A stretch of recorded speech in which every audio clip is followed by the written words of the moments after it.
السلام علیکم ورحمۃ اللہ وبرکاتہ۔ عزیزان گرامی، آج ہم ذکر کرتے ہیں غصے کا، کہ غصہ جو آتا ہے کسی بھی شخص کو، اسی کے بارے میں بات کرنے والے ہیں۔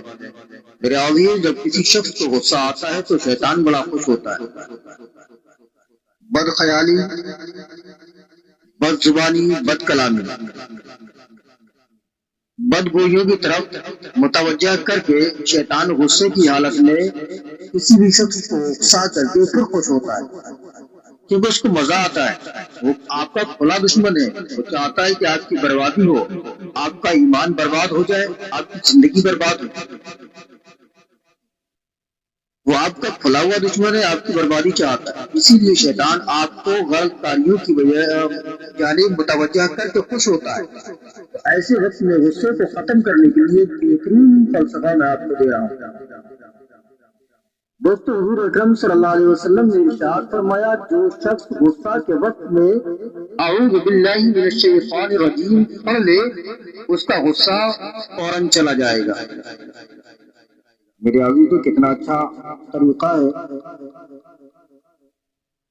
اس پریشانی کو ٹالنے کا، کیونکہ یہ بہت بڑی پریشانی ہے۔ میں مانتا ہوں یہ غصہ بہت بڑی پریشانی ہے، کہ غصے میں شخص بڑے بڑے فیصلے جو غلط ہوتے ہیں وہ لے لیا کرتا ہے۔ غصے میں ہی غلط فیصلوں کو انجام دیتا ہے اور بعد میں پوری زندگی پچھتاوے کے سوا کچھ نہیں رہتا ہے۔ بڑے بڑے نقصانات غصے میں ہو جاتے ہیں لوگوں، تو ان نقصانات سے بچنے کے لیے، شیطان کے شر سے بچنے کے لیے اور غم و غصہ دور کرنے کے لیے آپ اعوذ باللہ من الشیطان الرجیم ضرور پڑھیں جب غصے کی حالت میں ہو۔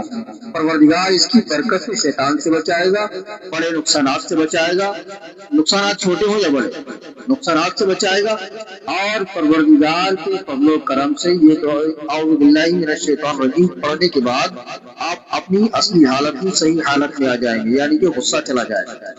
اگر یہ ویڈیو اچھا لگا ہے تو لائک، کمنٹ کریں، شیئر کریں۔ دوستو بنے رہے ہمارے ساتھ، جلد حاضر ہوں گے اچھی سی تعلیمات اور معلومات کے ساتھ۔ تب تک کے لیے اجازت چاہتے ہیں۔ السلام علیکم ورحمۃ اللہ وبرکاتہ۔